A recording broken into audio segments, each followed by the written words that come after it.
Nietzsche doesn't think that his emphasis on the history of suffering and how guilt and moral values come hand in hand with cruelty, he doesn't think that makes him a pessimist. He actually thinks facing up to the reality of the pleasures we get from suffering, from cruelty, actually opens up the horizon for us. He says that the sky gets darker over human beings when we're ashamed of our desires, and we're ashamed of our practices. And shame, he thinks, is a great inhibitor on intensity. He sees the development of morality as a struggle against senselessness. He writes, what really arouses indignation against suffering is not suffering as such, but the senselessness of suffering.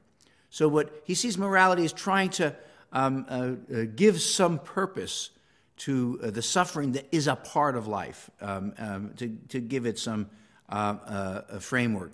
And the framework he talks most about in the second essay in the Genealogy of Morals is the creditor-debtor framework. That is, when we violate the moral law, we are in debt. We create a debt. We have to pay back.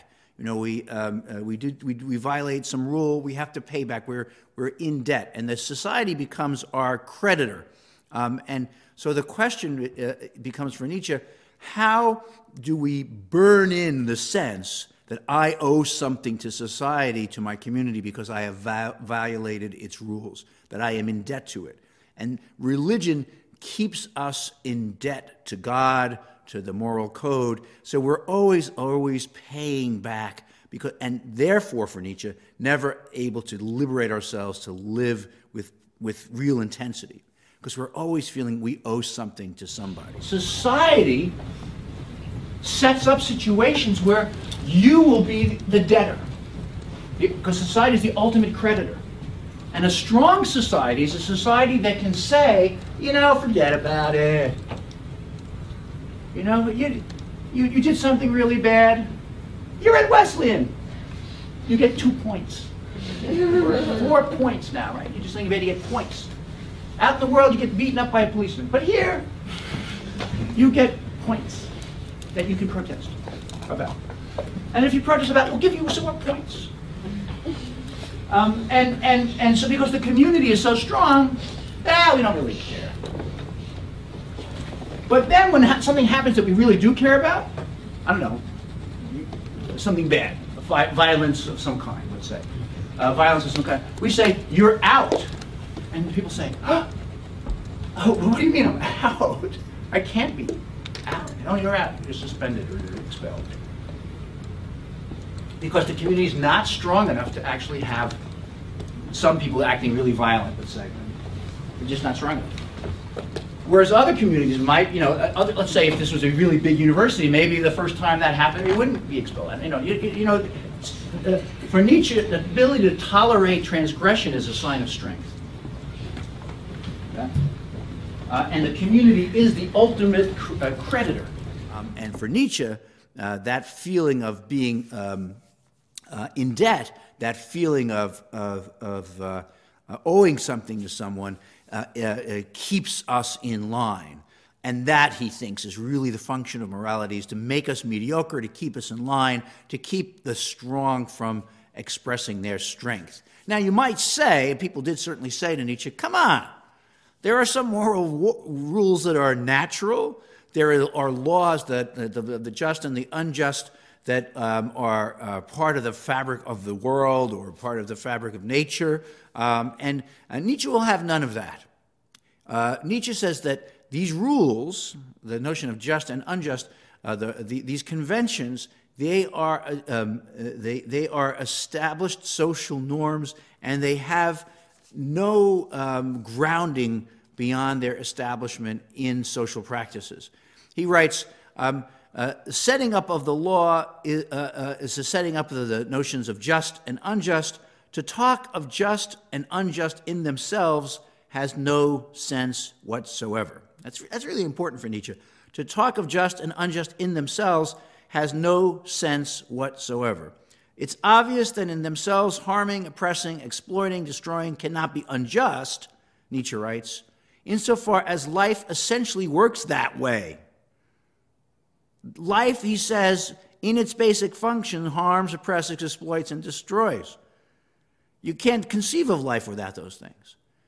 The notions of just and unjust are imposed by human beings on life so as to control life. There are no values in themselves. Values are social constructions that we develop to control people, to ensure that, from Nietzsche's perspective, that the strong don't express their strength. Morality is an expression of power, and in the first essay of the Genealogy of Morals, which is an account of morality, you've only been assigned the second essay. In the first essay, he says he does say that morality is an expression of power, but it's really perverse in the West because it is the power that the weak have seized over the strong. Morality is just a cover that the weak use to protect themselves against the strong.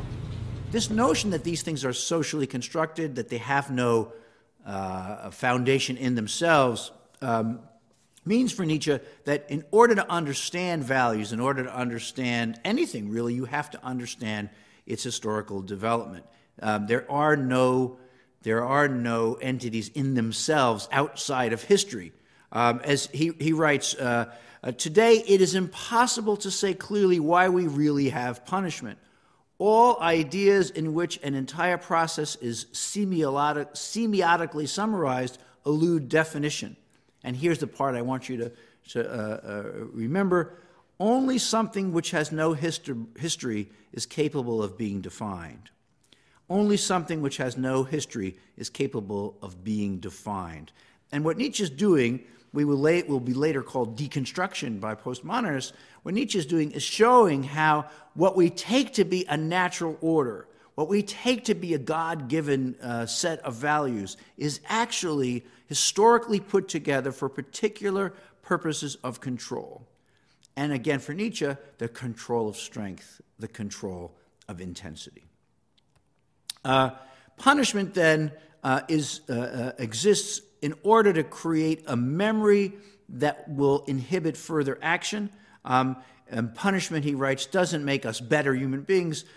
Punishment makes us more like domestic animals. Punishment takes away our wildness. He sees that taking away of wildness, that taking away of strength, as an illness. He writes that conscience is an illness. He says, Nietzsche says, I regard the bad conscience as the serious illness that man was bound to contract under the stress of the most fundamental change he ever experienced, which occurred when he himself finally enclosed within the walls of society and accepted a kind of peace. That is, for Nietzsche, bad conscience comes when we are forced to live together and no longer have, if you will, that wildness. When we are force ourselves to be like pets to one another, domesticated animals. Now, the problem with this for Nietzsche is that although we act like domesticated animals, here we are in Germany in 1875, we're acting like, everyone is a pet to one another. Although we act that way, Nietzsche thinks we still have these instincts. We still have these desires that are ready to explode. And they have to go somewhere, that they have to find some outlet. All instincts, Nietzsche writes, that do not discharge themselves outwardly turn inward. This is what I call the internalization of man, Nietzsche writes.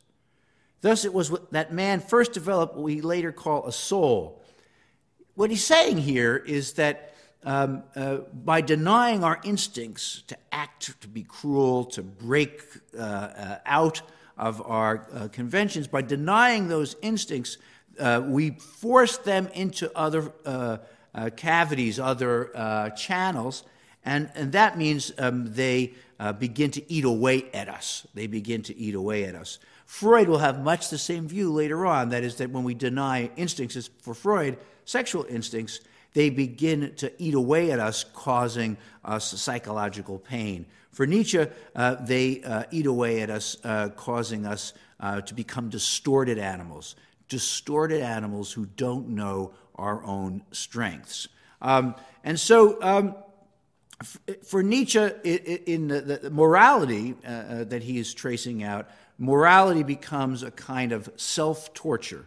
Conscience from Nietzsche is a self-torture, and the guarantor of that process, the being that we appeal to guarantee our self-control, our self-torture, the being that we appeal to ensure that our moral system has an anchor.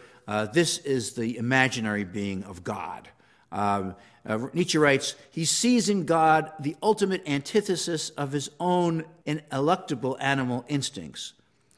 Man reinterprets these very animal instincts as a form of guilt against God. This thought becomes a kind of torture to him. God has, the perfection of God is the antithesis of our own animal nature. And our inability to actually be like God was used as a stick to beat ourselves with. It is used for Nietzsche as a form of self-torture. What is the cost of this? Nietzsche says, have you ever asked yourself sufficiently how much the erection of every ideal on earth has cost? We modern men are the heirs of the conscience, vivisection, and self-torture of millennia. We are the victims of this self-torture. So what we see in Nietzsche is this analysis of morality as the accretion of control, the denial of instinct and intensity, and what we see is his attempt to show that what we had considered ideals are really symptoms of our self-denial, of the denial of our animal nature. Our ideals are an expression of a symptom of our psychological sickness, not a foundation for our lives. At the end of the second essay, he does ask, can change happen? Is it possible for human beings to actually break out of this? And he answers very equivocally, says, I don't know, maybe possible that a great figure can come and liberate us from this morality, but he's not willing to actually sketch out, as Marx did, any process for change. Instead, what Nietzsche is doing is to show you that God is dead, that the ideals that we've been worshiping, the conventions that keep us under wraps, are really symptoms of an illness of bad conscience and self-torture that we could leave behind if we were not so concerned in fitting in and erasing our possibilities or effacing our possibilities for acting with difference and with strength. We began this week with Baudelaire, who wanted to break away from the aesthetic forms of his predecessors, creating these prose poems that were a hybrid of all different kinds of things, to break away from forms that he thought filtered out some of the most interesting, powerful, exciting, vital parts of modern urban life. In Nietzsche, Nietzsche's also concerned with this filtering out of vitality, the filtering out of energy, the filtering out of strength. Nietzsche thinks that what we had considered our highest ideals, our most spiritual values, were actually symptoms of an illness, symptoms of our fear of our own strength. And that if we can break through of those conventions, we have a possibility not living as a creditor, not living as a debtor, but actually living fully in the world by breaking away from these conventions, that ideals were just conventions. Remember, if we even go back to Flaubert, Flaubert's great enemy was bourgeois convention, right? The style of life that held everybody together in some kind of calm homogeneity. Flaubert thought that was the cultivation of bêtise, of stupidity. He has that in common with Baudelaire and Nietzsche, but Flaubert's antidote to stupidity was to write the perfect sentence, was to make a great work of art. That was Flaubert's antidote to stupidity. Baudelaire's was to kind of break through and live with a kind of vibrancy and an openness to experience. Nietzsche's is to dissect, deconstruct ideals to show that ideals are symptoms of a self-denial, symptoms of an illness that makes us fit in, that gives us rewards for being part of a society, but at the same time denies our most energetic animal nature. Nietzsche wants to liberate us from our morality and from our pursuit of foundations. He wants to have us realize that the things we're taught that are most precious are actually symptoms of our fear of our own strength. We'll see as we go on in the course that this attack on foundations, looking at foundations of society as merely conventions of control, that will be a thread that runs from Nietzsche right to the present, right to Foucault and contemporary social theory. And Nietzsche is really crucial for contemporary thinkers because of his anti-foundationalism. Baudelaire, too, was against any foundations, but Baudelaire enacted his anti-foundationalism through poetry.